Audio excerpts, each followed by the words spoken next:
G'day, it's Joel Rasmussen for Southern Cross Combat here, and I'm in Perth talking to Mr. Cody Haddon. Cody, thank you so much for the time. You just got done training. I didn't train at all today. You just got done with some training. How was training today?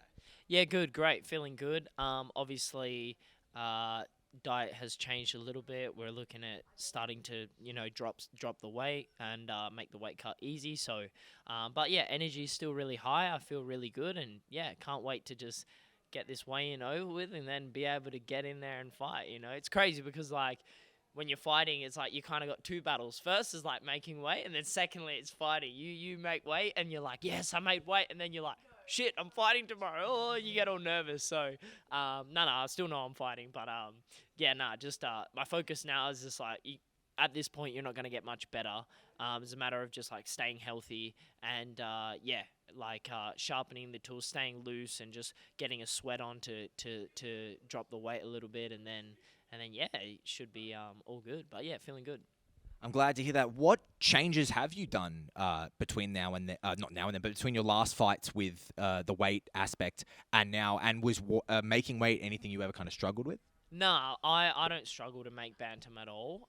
If anything, I'm like, if anything, I'm probably too worried about not making weight. So this time I made sure that I'm not too light too early, and then make sure that I can actually then pump that weight back in after the weigh-in and rehydrate well. I'm definitely not like a small bantamweight like I once was. Like two years ago, or even my first pro fight, I was a lot smaller than I am now, and my first pro fight was at bantamweight.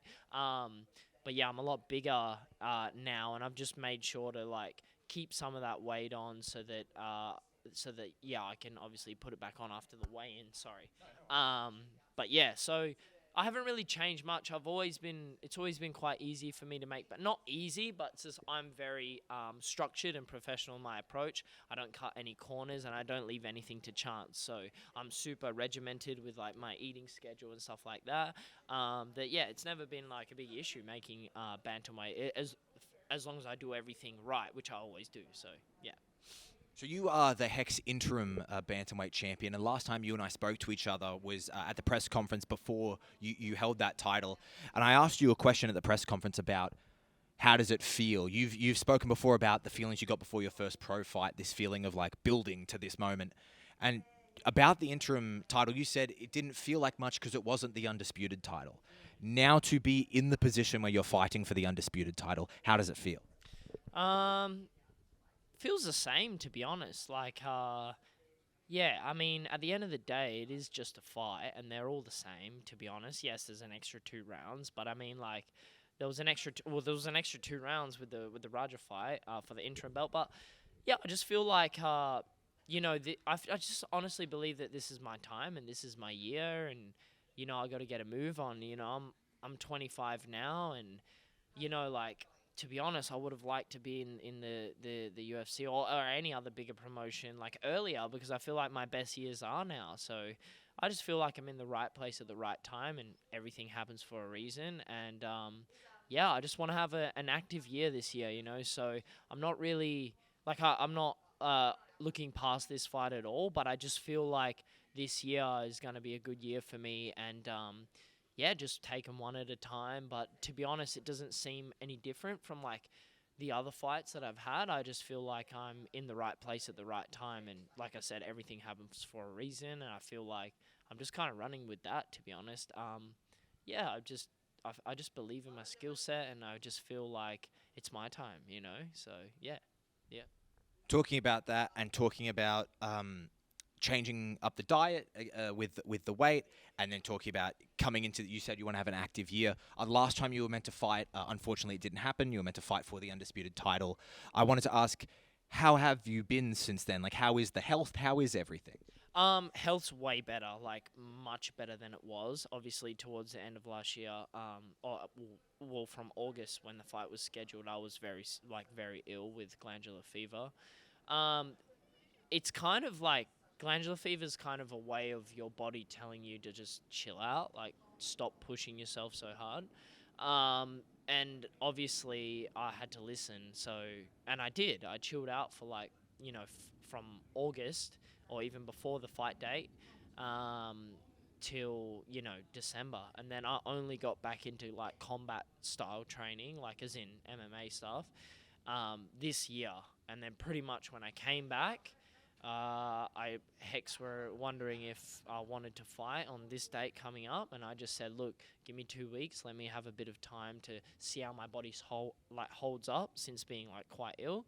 And yeah, it's held up well, and I've actually been quite surprised that I'm feeling really good, and I've had a great camp, and I've been able to push it to the absolute limits, and I've put my body through a lot of stress, and it's held up really well. So yeah, I can't wait, and I think that I am healthy now, and I'll be able to go out there and show that I can go the full 5 minute rounds, no problem, no health issues at all. So yeah, it will be great, awesome. I'm glad to hear that you're healthy. I am very happy to hear that. When you take, I hesitate to use the term time off because I don't know if fighters take time off, honestly. But when you take that time away from training, are you still coming down to the gym and seeing your teammates? Like those months off, what were you doing and how did you kind of stay in the fight world? To be honest, I don't, man. Like if I can't, my personality, I can't sit on the sidelines and watch other people train and me not be able to. One, I just feel like I'm wasting time because in my mind I'm like I could be doing this, or I could be stretching, or I could be I could be doing a little bit of like weight training, or there's other things I could be doing. So to be honest, man, I didn't. Like for 4 months, I didn't really come down to the gym. I came down to teach, like, because I teach every Monday night. I came down to teach and stuff, but like, yeah, I didn't. I mean, I watched the sport, but like, I didn't come round and I come down and like, even watch my teammates train. I just don't like sitting on the sidelines. For me, it does worse for my health watching and not being able to. So I'd just rather not be there. So that whole time when I had time off, the only thing I could do was like low intensity style training. So to be honest, I was just going to the regular gym and just lifting weights. Cause like when you lift weights, you can obviously do a set and then you can sit down, breathe, relax, and then you can do another set and then you're like, oh, okay. And you can kind of gauge it. Here, you can't gauge it. It's like you're sparring or rolling with someone. They start going nuts. You start going nuts. And then you know what I mean? It's just like you can't gauge it with this stuff. And especially here at our gym, every training session's hard. There's no training sessions that are light. I think it's more so down to the fighters to decide, like, oh, look, I won't go as hard this one because tonight I'm going to go harder. But my personality, it's like I'm either all in or all out. And when I'm all in, I'm all in. And when I'm all out, I'm very much all out. And I don't like being in between. Therefore, I kind of focused on, like, getting a bit bigger, building a bit of muscle in that time off, obviously recovering from the illness too. I did spend like a 6 weeks of just kind of doing nothing, like when I got sick, and then from there I once I got better and the doctors said, look, you can slowly start moving again, then I started like lifting weights and stuff like that, trying to get a bit bigger because I've always been a little bit of a not small bantamweight, but just not on the upper end of the bantamweight like limit, like upper like limit of what you would be before you cut. So just try to like put on a bit of muscle, lift some weights, get a bit stronger, get a bit bigger, and then when I come back, be a bit of a bigger bantamweight. So, and I feel like I've done that. I feel like this time I am coming in a little bit bigger. So yeah, I feel like it would definitely translate. Yeah. So yeah. Was it strange to be away? Nah, like I've dealt with a few major injuries, like in my time. Even even before my first pro fight, I had my first like major injury. I tore the ligaments in my ankle on this side, like pretty bad. I was actually gonna have surgery, and then I got a second opinion. I didn't need it, but that was because I've dealt with a major injury or kind of time off before. It wasn't too big of an issue. I knew how to like handle it. Whereas that first time when that happened, I was really depressed and I fell into a bit of a hole because my whole life all I'd done is train. I didn't really have anything outside of this. But since then, I've worked on myself and I have a lot more balance in my life now. And I know that like there will be times of unbalance, like as in when you're training for a fight, that's all you're really doing. You don't have time for anything else. But I also have a good relationship with myself that I know that when I can't do that, I've got to put my focus towards other things, and it's you kind of like out of your control. There's nothing you can do about it. So I do other things to keep me busy. So I didn't really struggle too much this time. I mean, it sucks. It was, but yeah, I would try not to play like a victim as well. As like, why does this stuff keep happening to me? Like, I kind of, it's hard because sometimes you think like that, but like as well, it's just, it is what it is, man. So. Yeah, I didn't really. Yeah, I know how to deal with it because I've dealt with like worse injuries before. So yeah, being away like didn't really do like much for me. And then when I came back, like it was like I never left anyway. Like when you've been training that long, you can spend 5 months off and come back and still know how to unless you spend 5 months off and you get overweight and then like you then come back, yeah, you're gonna struggle. But like I always make sure that even when I'm not training, I'm like making sure I'm like weigh myself every morning. I log all my food, what I'm eating. I make sure my diet's all good. I'm not like away and eating burgers and shit. So I make sure I'm very like I stay somewhat in a range that I know that if I need to, I can get back to. Like, you know what I mean? I never blow out or nothing like that. So yeah, for me it wasn't really a struggle, to be honest. So like I said, I've done it for so long. It's easy to come back and just start where you left off. And once you have that muscle memory, you never forget how to fight.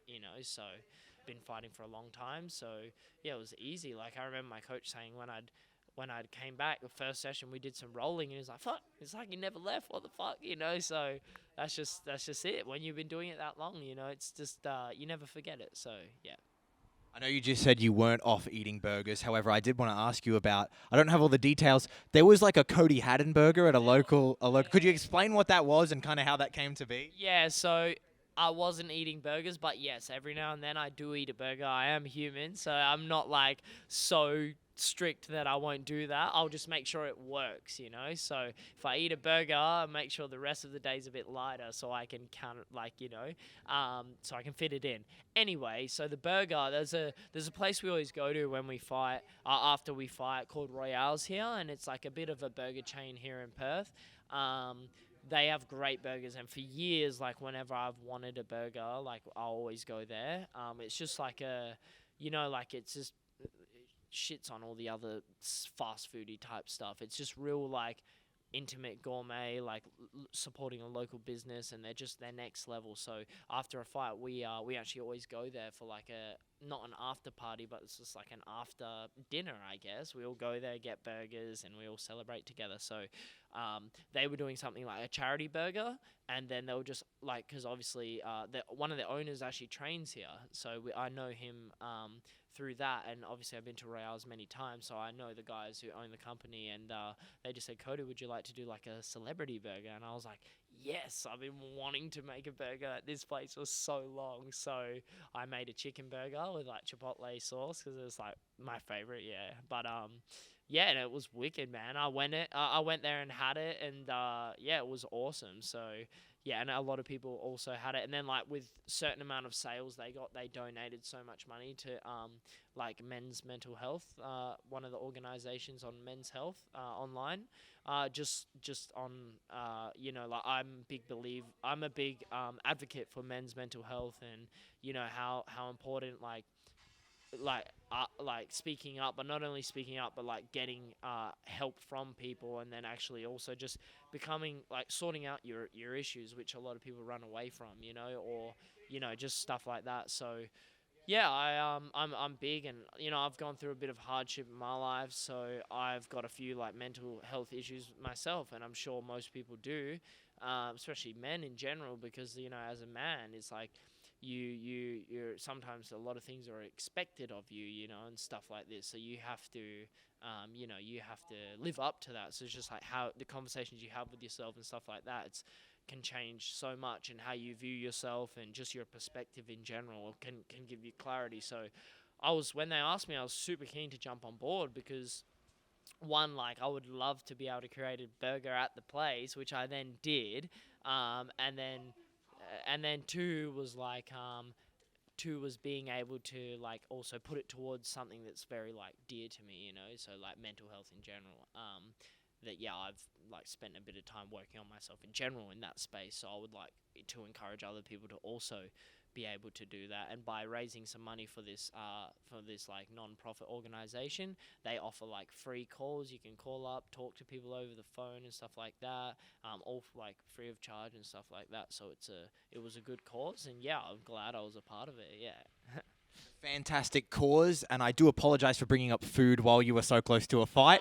If I was doing a post-fight interview with you, maybe I'll bring it up then. But obviously, you have that fight coming up. You're fighting Paul Loga. What are your thoughts on Paul Loga as an opponent?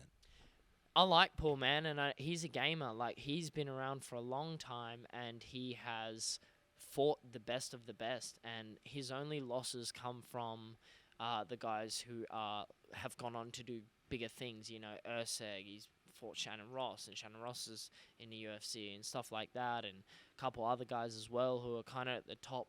So I mean, like, he's a gamer, man. He's tough, and I know he's good everywhere. A good fighter. Yeah, I can't say anything bad about Paul. I like the guy too. I mean, I feel like people don't give him enough credit for what he's capable of, and I don't overlook anyone. So I know that this is going to be a hard fight. Every fight is. Everyone can always, catch you any given night. I know that it's definitely going to be a good scrap, and he's a capable fighter, and he's good everywhere. Now, so Sean Gauchi was the undisputed champion, and that was a fight I know you guys were trying to make for a little bit. He is now permanently, as far as I know, permanently moved to flyweight. First bit about that, does that change this, or would you, I don't want to say prefer, because I don't want to discount or insult Paul, but does it change the feeling of this fight knowing that you aren't fighting the person who was the lineal champion? No, not really, man, to be honest. Like, not really. I mean, like, the Gauchi fight would have been a great fight. Like, that would have been awesome, I feel like.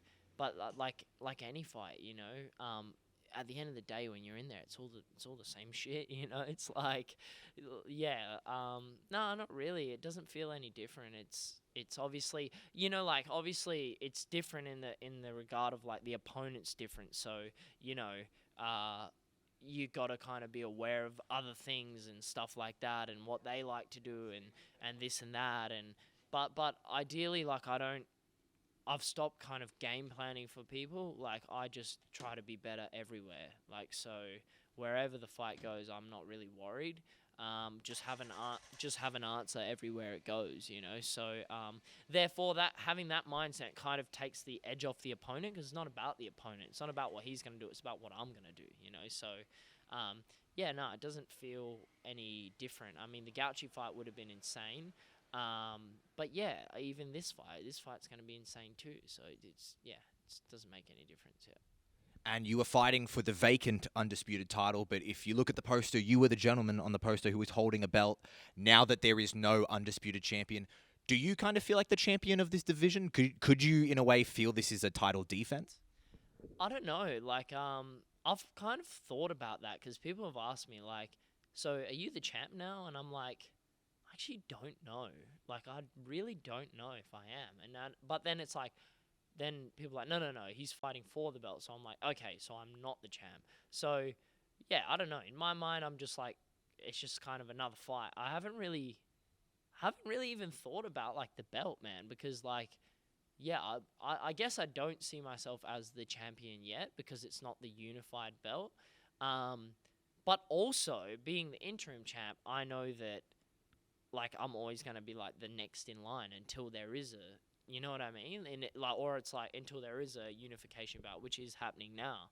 So, I mean, I might feel different, like, after the fight, fingers crossed I win.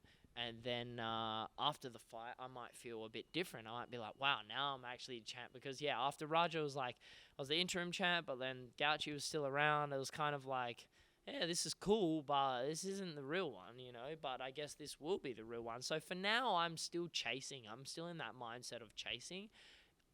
Even, like, me having the belt on the poster feels a bit weird, because I'm like, yeah, interim, but there is no actual champ, and we're fighting. It just feels like a weird situation. But I think I'm in the. I haven't, to be honest. You put me on the spot because I think I'm in the mindset of still chasing the belt rather than, like thinking I'm already the champ and defending. I'm in the mindset of like chasing it, And once I like get the belt, then I'll probably think and feel differently like it's a defense. But for now, I'd say I still feel like I'm chasing. But even in saying that, I haven't. This is like you said, you put me on the spot. I haven't even thought about that. All I think about is the opponent.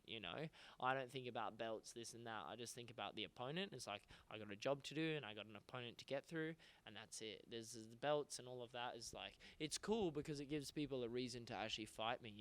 Like I've said, fingers crossed I win on Saturday night and I am the champ. Now it's like okay, all the guys is like they're probably going to be more willing to fight me because they get something out of it. It's like, well, if I lose, at least I'm going for a title shot. It's worth losing, Whereas like there's no higher you can go. Like it's just like that is the highest limit regionally is like fight the guy who's got the belt. So yeah, no, it's yeah. I mean, I've gone off topic a little bit, but yeah, no, I feel like I'm still chasing at the moment. Yeah. I still appreciate the answer no matter what. And I know you said, I personally would never encourage a fighter to look through an opponent. And you've said it yourself, you're not looking through Paul Loga. And I believe that. But I did want to ask this one question about on this same card, there will be Colby Thickness versus Michael Manu. That has been said to be a #1 contenders fight. I was wondering what your thoughts are on that fight and those two guys. Yeah, those guys, I mean, you can't take anything away from both of those guys, Like, Manu last time beat the shit out of Hekamoglu. I mean, like, completely smashed him.